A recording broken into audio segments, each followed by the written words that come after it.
আসসালামু আলাইকুম রহমতুল্লাহি ওয়া বারাকাতুহু। প্রিয় দর্শক, সবাই কেমন আছেন? আশা করি সকলেই ভালো আছেন। চলে আসলাম এই যে সন্ধ্যা, খুব সুন্দর একটি মনোমুগ্ধকর পার্ক দেখতে পাচ্ছেন আপনারা। চারপাশে দেখেন। আহ, আপনাদের সাথে শেয়ার না করে পারলাম না, কারণ হলো শালম ভাই, হ্যাঁ ভাই। বাংলাদেশে যদি এরকম একটা পার্কে আমরা যাই, হ্যাঁ, হ্যাঁ, টিকিট ছাড়া ঢুকতে তো দিবে না। মানে টিকিট তো অবশ্যই লাগবে নাকি? হ্যাঁ, অবশ্যই লাগবে। মোটামুটি কত টাকা লাগতে পারে টিকিট মিনিমাম তোর 150 থেকে 200 এরকম একটা পার্কে? এরকম। তো আসলে ভাগ ভাগ আমরা আছে। দেখেন, আমরা আসলে এরকম একটা পার্কে এখানে আসছি। আমরা মূলত যেখানে থাকি, আমরা যে এলাকা থাকি, তো ওই এলাকারই বিভিন্ন জায়গায় এভাবে বিভিন্নভাবে ছোট ছোট পার্ক দিয়ে রাখছে। আপনারা দেখেন, পিছনের দৃশ্যটা দেখেন, কত সুন্দর একটা গাছ দেখতে পাচ্ছেন। এই দেখেন, ওদেরকে ঘুরিয়ে ঘুরিয়ে একটু দেখাই। তো এই ভিডিওর পাশাপাশি আমরা আমাদের কিছু গল্প শেয়ার করব। আমার সাথে আমার আলম ভাই আছেন। উনি যদিও পুরনো প্রবাসী, কিন্তু সৌদি আরবের জন্য নতুন। নতুন। তো ভাই আমার মাধ্যমেই আসছে সাধনা ট্যুরস অ্যান্ড ট্রাভেলের মাধ্যমে।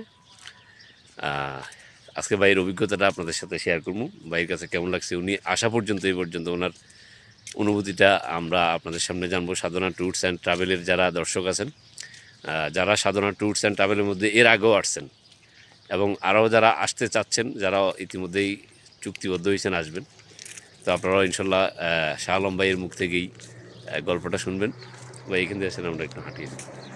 তো শালম ভাই, আপনি যখন আমার সাথে যোগাযোগ করছিলেন, করার পর থেকেই এই পর্যন্ত আপনি যখন যে সুবিধা মানে চাইছিলেন, পাইছেন কিনা? আমি আপনার সাথে যখন যোগাযোগ করছি, আল্লাহর রহমতে যে সমস্ত কথাতে বা বলছি বা যে কোনো কাজে সহযোগিতা পাইছি ইনশাল্লাহ। কোনো রকম দুই রকম হয় নাই। আচ্ছা, আমাদের ধরেন আমার যেই সাধনা ট্যুরস অ্যান্ড ট্রাভেল, এটা আমার মেয়ে নামে। হ্যাঁ, হ্যাঁ, তো ধরেন আপনার আশা থেকে এই পর্যন্ত আপনার ধরেন আমাদের কাজে, মানে কথা এবং কাজে মিল পাইছেন কিনা? হ্যাঁ, মিল। কথা কাজে মিলে আছে। কোনো প্রকার আপনার সাথে কোনো করছিনি না, যে দুই রকম হয় নাই আমার সাথে। আপনার এই দেশে আসার পরে আপনার কোনো প্রকার কষ্ট দিছি কিনা? না না, এই কেন? দেশে আসার পরে এটা আপনি কেন কোনো আমি অস্বীকার? কষ্ট পাইছেন কিনা? আর কেন আমি এই কথা আ- অস্বীকার? আপনি তো ধরেন আলহামদুলিল্লাহ, আসছেন। আল্লাহ পাকের কাছে শুকরিয়া। আল্লাহ যেভাবে রাখছে, শুকরিয়া আল্লাহর কাছে। আমি আমার যতটুকু সাধ্য আছে ততটুকু আপনার চেষ্টা আমি করতেছি নাকি?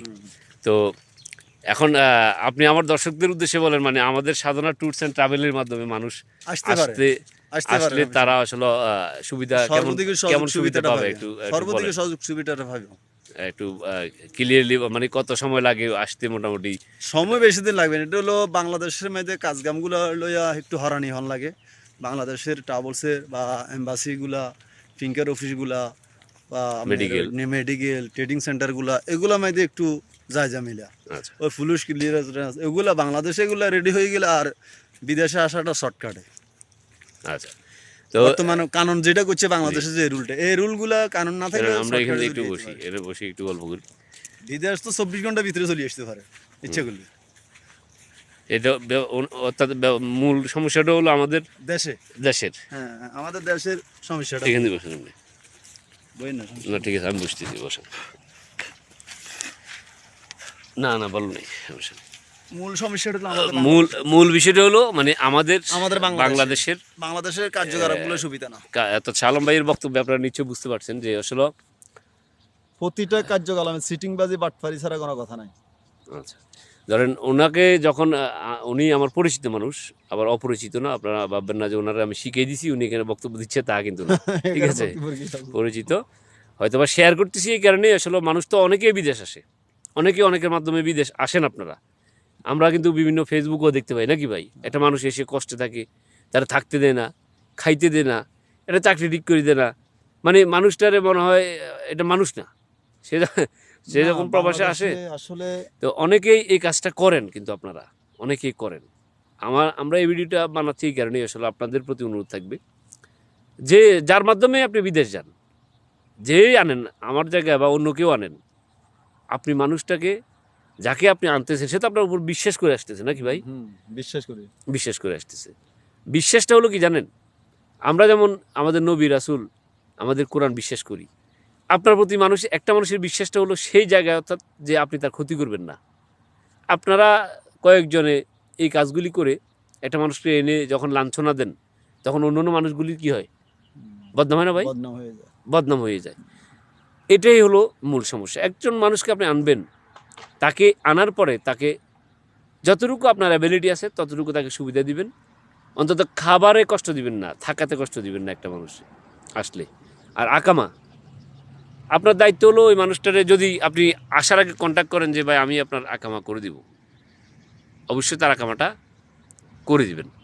এটা হলো আপনার নিজ দায়িত্ব। আর একটা কাজ, সে তো আসি সাথে সাথে কাজ পাবো রে ভাই। না একটা না, মানুষ কাজ পাবে না। আর পরিশ্রম স্বীকার করে যে কোনো লোকে বিদেশ আসতে হলে পরিশ্রম স্বীকার করে আসতে হবে। হ্যাঁ, পরিশ্রম স্বীকার করে আসতে হবে।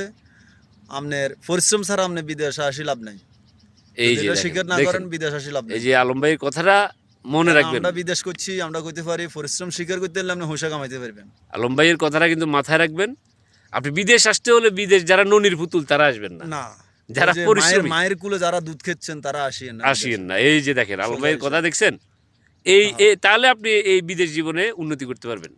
আলম ভাই আসি কিন্তু বসে থাকে নাই, আলম ভাই আসছে আমি কাজে লাগিয়েছি আলহামদুলিল্লাহ। ইনশাআল্লাহ, 3 দিন পরে আলহামদুলিল্লাহ। আমি ওনারা কি কাজে লাগিয়েছি আমরা কাজ, আলহামদুলিল্লাহ। উনি যেদিন আসছে ওই দিনে রেডি ছিল, কিন্তু আমি বলছি ভাই আপনি কয়েকদিন বিশ্রাম করেন, উনি বলছে ভাই আমি বিশ্রাম করতাম না, কাজ আছে আমি কাজ করি। আইসি কাজ করে ফেলা, বসে থাকি তো লাভ নাই। আপনি জিনিসটা বসে বুঝছেন তো আপনারা? loss, তো ওই। তো এখন এখন অনেকে আছেন কোনো এই কাজ করবেন না ওই আরে কাজ ভাই, করবেন। একটা সোজা হিসাব, বিদেশে মধ্যে কেউ ভাত খায়, কেউ উপাস রয়েছে। উপাস রয়েছে যারা যারা কর্ম জানে না, যারা কাম করিবার আগ্রহ নাই, তারা হইলো উপাস। অলস। হ্যাঁ, অলসতা। আর যারা কাজ কাম করে খাইতেছে তারা আসলে ঠিকই ভাত খাই আছে, আচ্ছা, খানা কষ্ট পায় না। এই এখন এই মূলত এইটাই। মূলত হলো এই বিষয়টা। এই বিষয়টাই। বিষয় আপনি বিদেশ আসার আগে মাথায় রাখতে হবে, আপনি যে কোনো কাজ করতে রাজি থাকতে হবে, যে কোনো কাজ, এনি।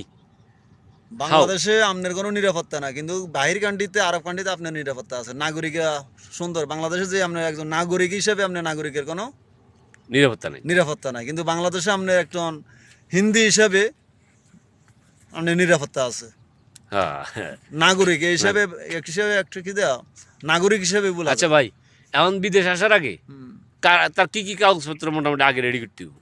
আগে রেডি করতে হইব তার ওই ট্রেডিং সার্টিফিকেট, ট্রেডিং যেটা, হুম। ট্রেডিং সার্টিফিকেট যেটা, এটা। আর ওই যে পুলিশ ক্লিয়ারেন্স, ইয়ার পর আবার ফিঙ্গারপ্রিন্ট। ওইগুলোর মধ্যে আমাদের বাংলাদেশের মধ্যে যে আইনশৃঙ্খলা বাহিনীগুলা, এগুলো কিন্তু এই চোখে পড়ে না, এই দুর্নীতিগুলা।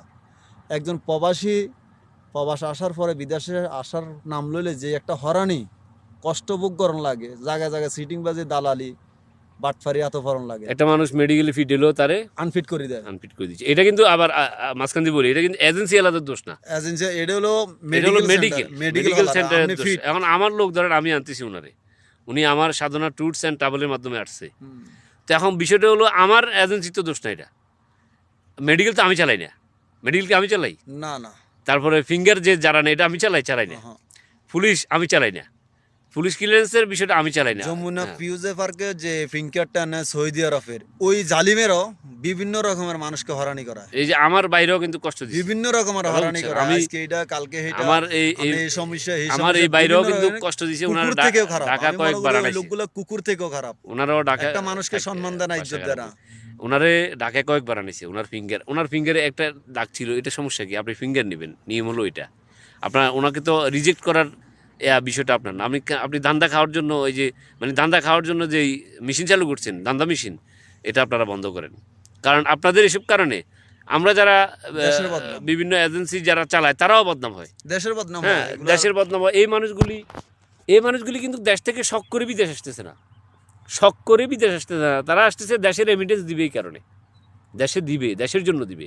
বাংলাদেশ তো- সরকারের চোখে পড়ে না, তো এই লোকগুলা চোখে পড়ে না। এই দুর্নীতি যেগুলা করে এই লোকগুলা চোখে পড়ে না। কিছু দুর্নীতির কারণে, কিছু সিটিং বাটপার কারণে বাংলাদেশের বদনাম হচ্ছে এগুলা। আচ্ছা ভাই, এখন এগুলো সর্বশেষ আমাদের- হলো আমাদের সাধনা ট্যুরস অ্যান্ড ট্রাভেলের জন্য আপনার কোনো কথা আছে কি না?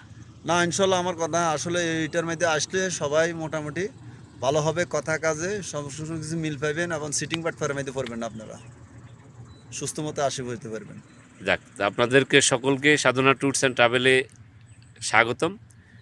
কেউ যদি আসতে চান, আসতে কোনো পারবেন। কিছু করতে চান, তবে হ্যাঁ, শুধু যে আমাদের মাধ্যমে আসবেন এমন কোনো কথা না।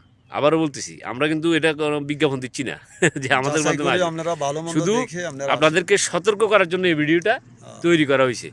কারণ যার মাধ্যমে আপনি বিদেশ যাবেন, যেখানে যাবেন, হ্যাঁ আগে আপনি পরিপূর্ণ খোঁজখবর নেবেন হ্যাঁ এবং যাচাই করে। এবং আপনি এখানে আসি কি করবেন, কারণ আপনি যদি মালিকানা বিষয় সেটার বিষয় আলাদা। আপনি যদি বাইরে আপনি কাজ, ওই যে উনি বলছে যে কোনো কাজ করার মানসিকতা নিয়ে যদি বিদেশ আসতে চান তাহলে যোগাযোগ করবেন, না হলে দরকার এখানে যোগাযোগ করবেন না। তো ভালো থাকবেন। আলম ভাই এবং আমার পক্ষ থেকে আপনাদেরকে ঈদের ঈদের শুভেচ্ছা, ঈদ মোবারক। আল্লাহ হাফেজ।